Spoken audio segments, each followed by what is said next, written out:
Bismillahirrahmanirrahim. Assalamualaikum warahmatullahi wabarakatuh. Waalaikumsalam warahmatullahi wabarakatuh. Innal hamdalillah nahmaduhu wa nasta'inuhu wa nastahdihi wa na'udzu billahi min shururi anfusina wa min sayyiati a'malina. May yahdihillahu fala mudilla lahu wa may yudlilhu falan tajida lahu waliyyan mursyida.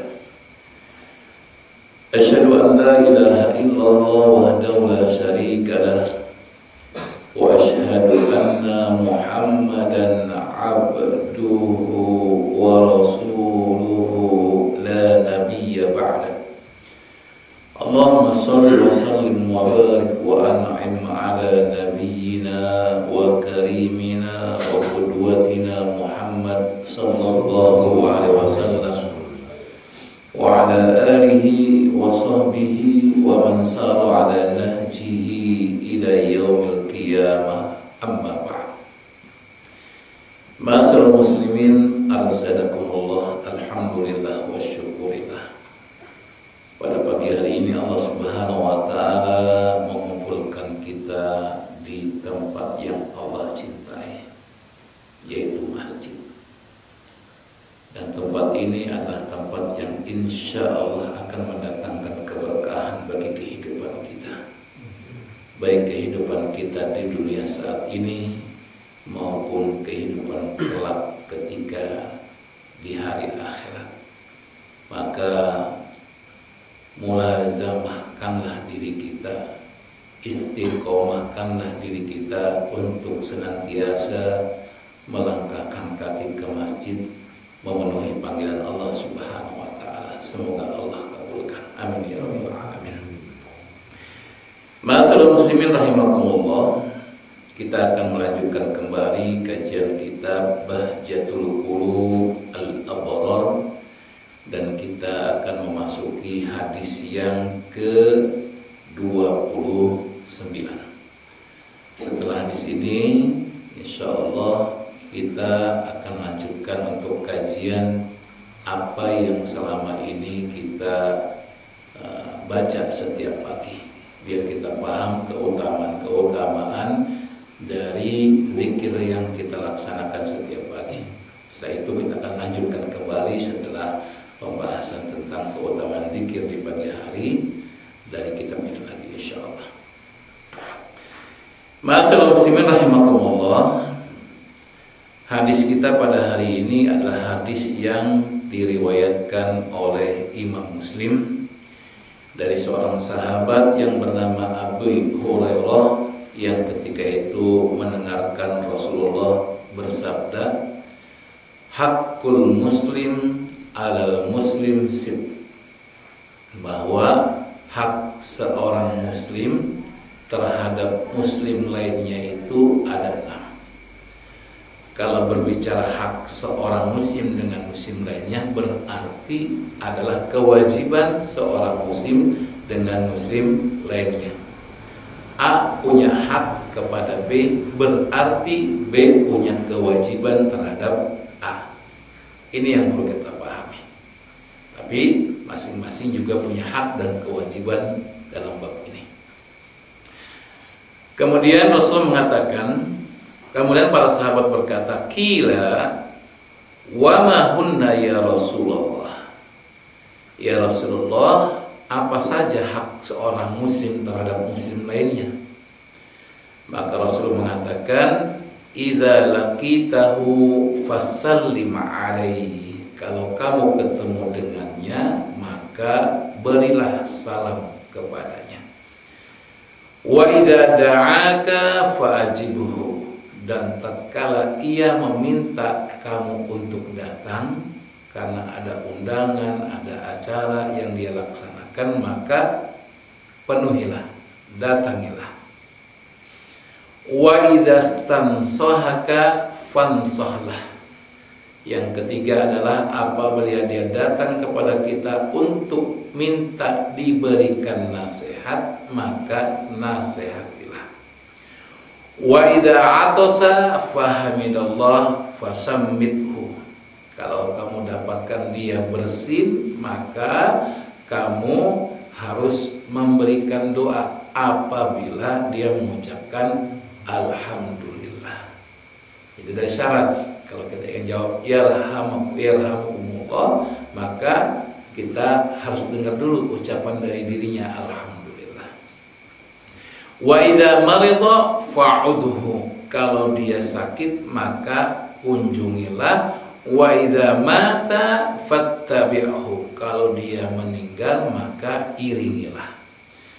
Ma'asyiral muslimin rahimakumullah, pengarang buku mengatakan hadhil hukuk as-sittah man qama biha fi haqqil muslimin kana qiyamuhu bi ghairiha aula. Jadi ini adalah 6 hak yang harus dipenuhi oleh seseorang muslim terhadap muslim lainnya, yang mana ini merupakan satu hal yang utama. Jadi ini bukan amalan ecek-ecek, amalan ini amalan yang utama. Ya. Dikatakan wa hasallahu ada hadhil wajibat wal huquq. Ya, apabila hal ini dilakukan, maka dia telah melakukan kewajiban dan melaksanakan hak-hak saudaranya. Apa saja yang disebutkan? Ya, allati fiha khairun katsir wal ajru azim minallah. Yang mana dalam melaksanakan 6 hal ini ada kebaikan yang banyak dan balasan yang besar dari Allah Subhanahu wa taala. Ya. Apa saja? Yang pertama, idza laqitahu fasallim alaihi. Ketika kamu bertemu dengannya, maka berikan salam. Ingat bahwa orang-orang yang pertama kali memberikan salam itu lebih utama di sisi Allah dibandingkan orang-orang yang tidak memberikan salam. Maka Rasulullah menyuruh kepada kita untuk memberikan salam. Dan salam ini, kata Rasulullah, adalah salah satu di antara wasilah untuk masuk ke dalam surga.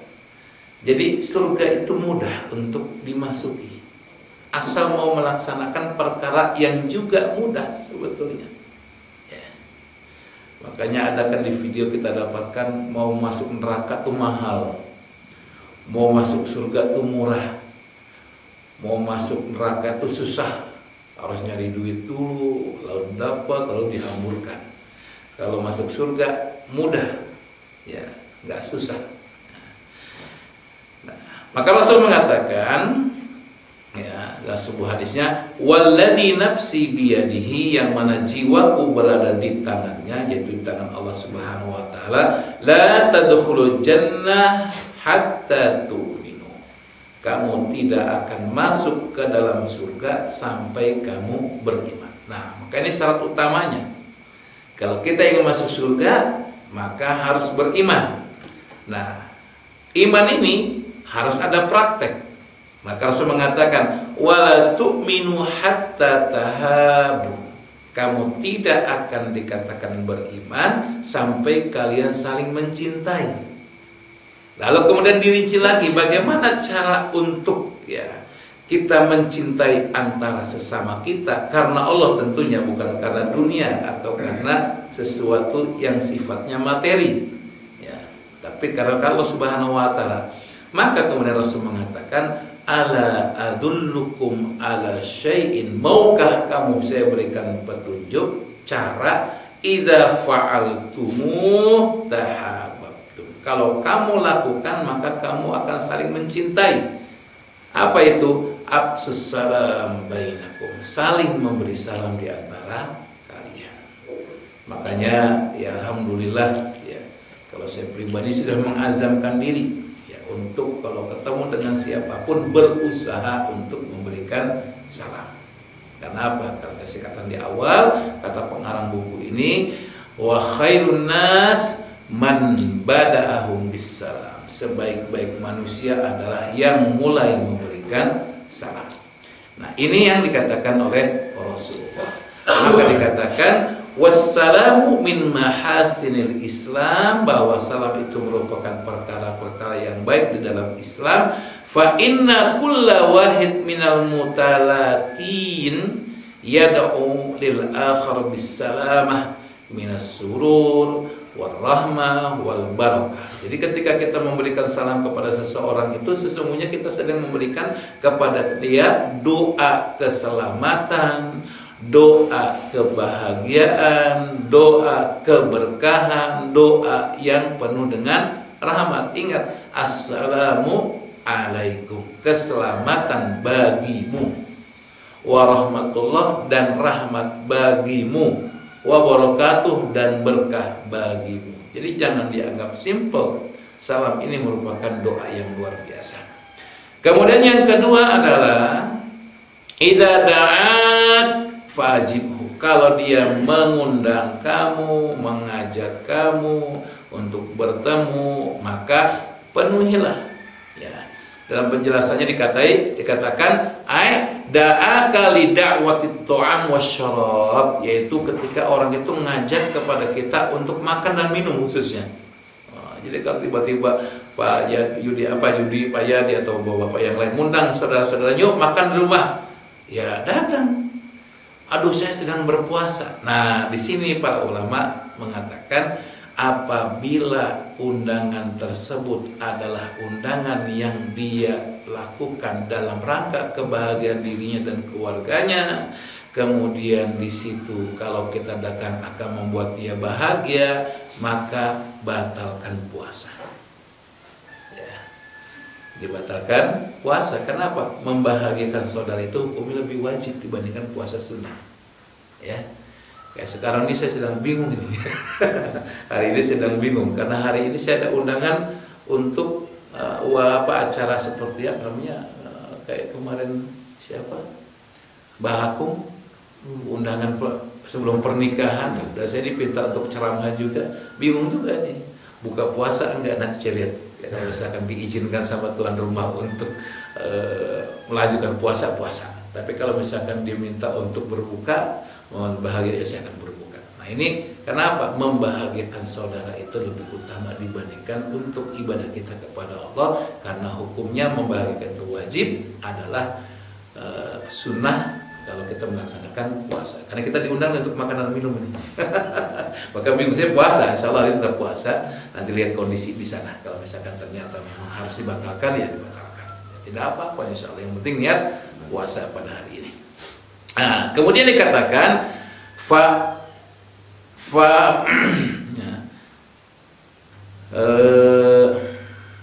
yang ketiga, ya, wa idastansahaka fansahlahu. Kalau dia minta untuk dinasehati, datang seseorang ke kita, saat minta dong nasihatnya, kasih nasihat.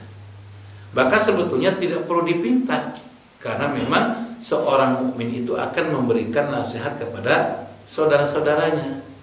Kenapa? Karena Rasul mengatakan ad-dinun nasihah, agama itu adalah nasihat. Para sahabat bertanya, liman ya Rasulullah, buat siapa saja ya Rasulullah? Pertama kepada Allah, yang kedua kepada Rasulullah, yang ketiga kepada kitab Allah, yang keempat kepada para pemimpin muslim, yang kelima adalah kepada umum masyarakat wa amatihim.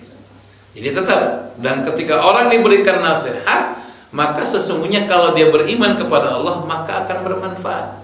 Dan berilah peringatan, karena peringatan itu bermanfaat bagi orang-orang beriman. Itu yang dikatakan Allah Subhanahu wa taala. Maka tolong kalau ada datang misalkan minta pendapat, minta arahan, minta saran, maka lakukan. Dan ketika memberikan nasihat, berilah nasihat yang memberikan dia bahagia, tidak membuat dia lari. Maka dikatakan sebuah hadis bahwa Islam itu agama yang mudah, maka permudahlah. Ya, Islam itu adalah agama yang simpel, maka berikan, jangan sampai menyulitkan orang lain. Kemudian yang selanjutnya adalah wa idza atasa fahamidalahu fashammithu. Nah, kalau misalkan ada seseorang bersin lalu dia mengucapkan alhamdulillah, maka kita doakan yarhamukallah, semoga Allah memberikan rahmat kepadamu. Ya, maka orang yang ketika mendengar orang mengucapkan kalimat tersebut, maka jawab lagi dengan yang ketiga, yahdikumullah, semoga Allah memberikan hidayah kepada kamu. Ini bukan maksudnya menghina. Kadang-kadang di negara kita tuh ketika disebutkan semoga Allah memberikan hidayah kepada wow, langsung marah. Ya, dianggap sih nggak punya hidayah. Padahal itu permintaan yang luar biasa.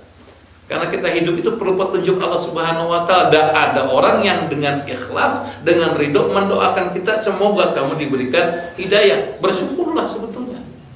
Cuma di negara kita dianggap bahwa wah, kamu yahdikumullah, semoga kamu dapat hidayah. Itu kayak menghina, padahal tidak. Makanya dijawab. Kalau tidak dia mengucapkan, ya ajarkan agar dia mengucapkan kalimat dulu. Ya, jangan kita mengatakan yahdikumullah langsung.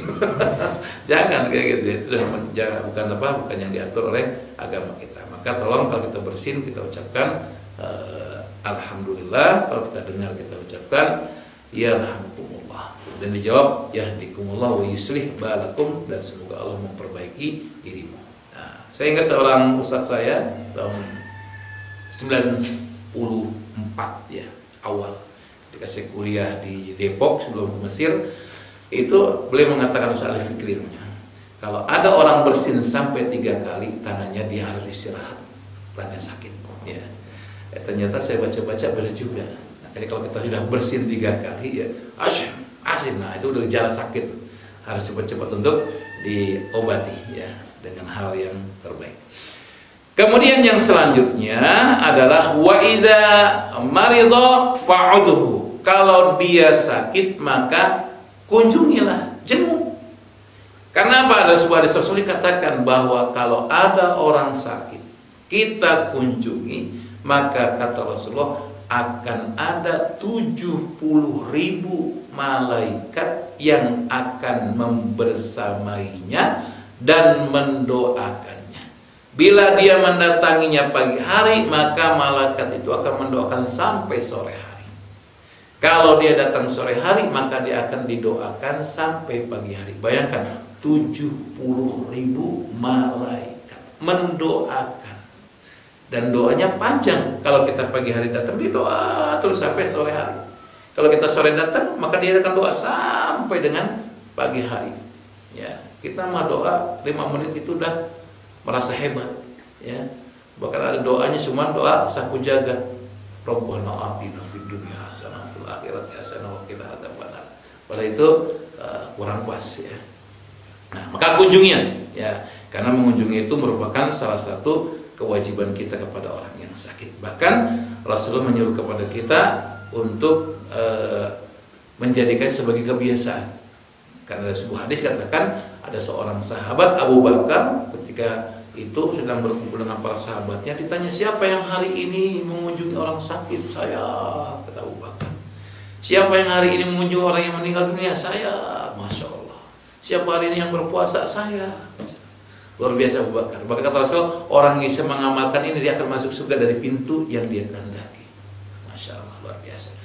Nah, kemudian yang selanjutnya, yang terakhir adalah wa idza mata fattabi'hu. Kalau dia meninggal dunia, maka iringilah. Iringilah maksudnya apa?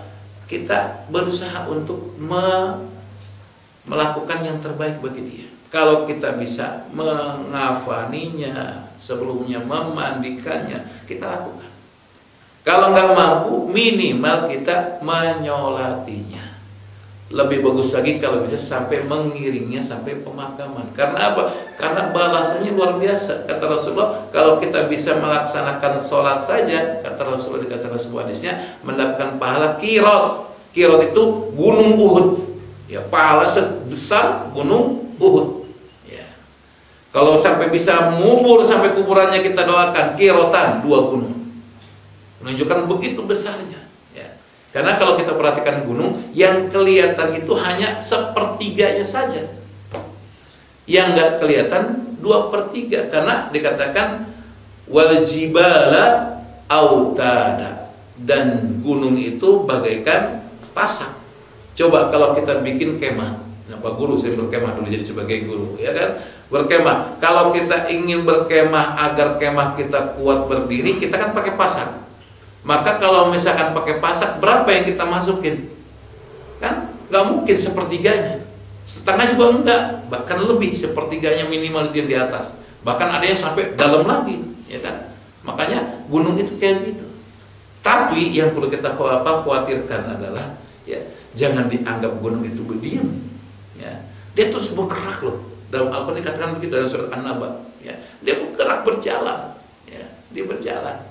Ya, maka makhluk hidup gunung itu. Jangan dianggap kita mungkin sebetulnya bergerak, cuma kita nggak rasakan aja. Karena kita kan di atas sudah perbukitan kita ini. Ya. Nah, inilah diantara yang diajarkan oleh Rasulullah kalau bisa kita lakukan. Ya.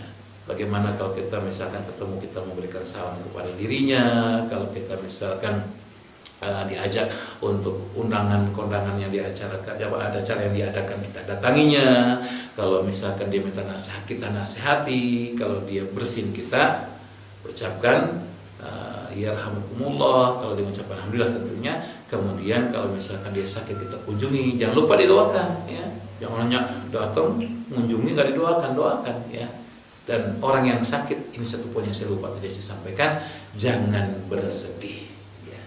Jadi orang yang sakit itu sebetulnya harus bergembira. Makanya saya punya buku kecil judulnya Absir Ayyuhal Marid, bergembiralah orang-orang yang sakit.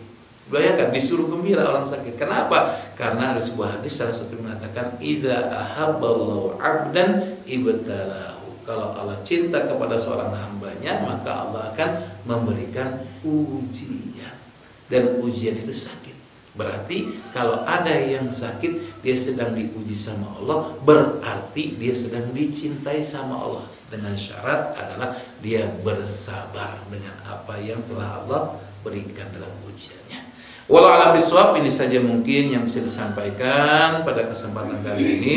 Insya Allah pekan depan kita akan membahas tentang apa yang kita baca setiap hari, ya. Kita akan tahu apa sih keutamaan Al-Fatihah.